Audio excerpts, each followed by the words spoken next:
Prie bonsai meno aš priėjau po to, kai grįžau iš armijos, kur teko dalyvauti, kai prasidėjo karas Afganistane.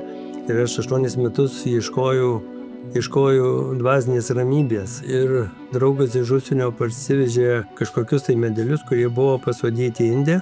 Man buvo įdomu ir aš jo paprašiau, kad jis parduotų tą medelį. Po metų aš pažiūrėjau, kad tas medelis liko gyvas. Tada, galima sakyti, atsirado tas potraukis, kaip tas medelis galėjo augti konteinerį, kokia jo priežiūra. Teko rašyti į Japoniją kokią 10 laiškų, bet tik tai vieną gavau atsakymą, kad sako, tau Japonija bus per toli, geriau bonsai meno paslapčių ieškok Europoje. Mano diena prasideda nuo 5 valandų ryto. Pirmiausia atsikėlęs aš atsakau į visus laiškus, nes labai gaunu daug laiškų iš savo mokinių, kadangi aš ir rengiu įvairiausias parodas, bendrauju su daugeliu pasaulio šalių bonsai meistrais. Ir važiuoju į mišką ieškoti Yamadori.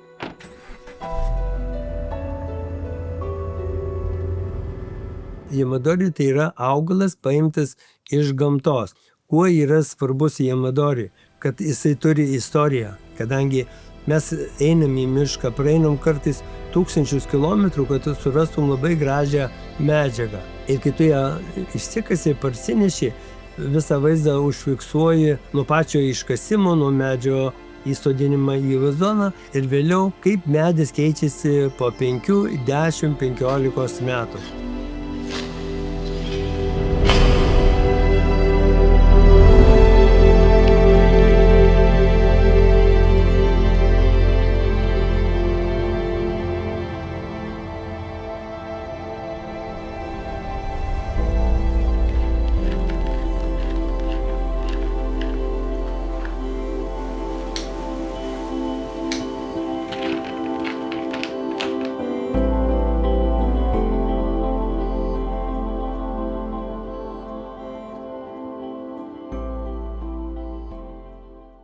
Bonsai menas į Europą pirmiausia atėjo iš tokių valstybių kaip Japonija, Jungtinės Amerikos valstijos. Vėliau susibūrė tokios Europos valstybės kaip Anglija, Italija, Olandija, Ispanija. Žmonės, kurie domėjosi bonsai menu, susibūrė ir jie nutarė bonsai meną populiarinti Europoje. Tai galima sakyti, jau šios valstybės turi daugiau kaip 300 metų istoriją. Kai aš kreipiausi Lenkijos bonsai meistrus, kad jie padėtų man išmokti bonsai meno paslapčių, tai jie 2002 metais mane pakvietė į parodą.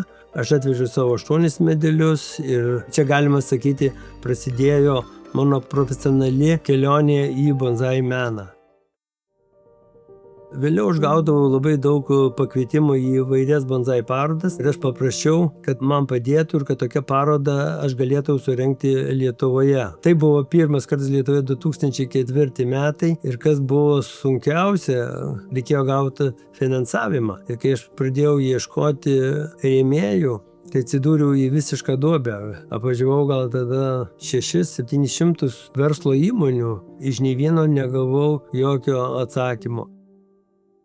Vėliau netikėtai, jau mano sąraše buvo tokia viena paskutinė kompanija ir turbūt bus baigta ir su parodom ir su visko. Bet nuvykus į tą kompaniją ir pristačius man parodą, jie iš karto pasakė, kad mes būsim rėmėjai. Tuomet atsivėrė vartai ir suradau ir daugiau rėmėjų ir taip paroda įvyko. Dalyvavo 8 pasaulio šalys, tai buvo pristatyta daugiau kaip 100 medelių ir parodą aplankė virš 6000 žmonių.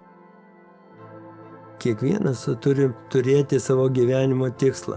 Mūsų tikslai būna mažesni, didesni, kartais užtrunka ne vieną 10 metų. Dėl to reikia turėti labai didelę valią, kad tą tikslą galėtumėt pasiekti. Ir aišku, mylėti ir gerbti gamtą, nes mes visi esame gamtos vaikai.